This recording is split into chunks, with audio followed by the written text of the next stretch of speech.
How to download and install TeamViewer in laptop or PC. Hey guys, in today's video, I am going to show you how to download and install TeamViewer on your laptop or PC. Let's get started.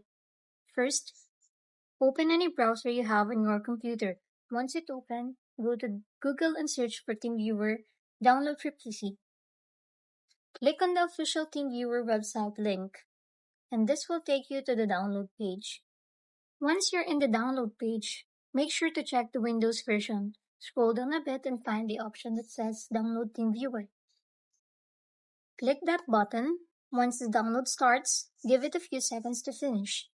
After the download completes, go to the folder where the file was saved. Click on the TeamViewer application to begin installation.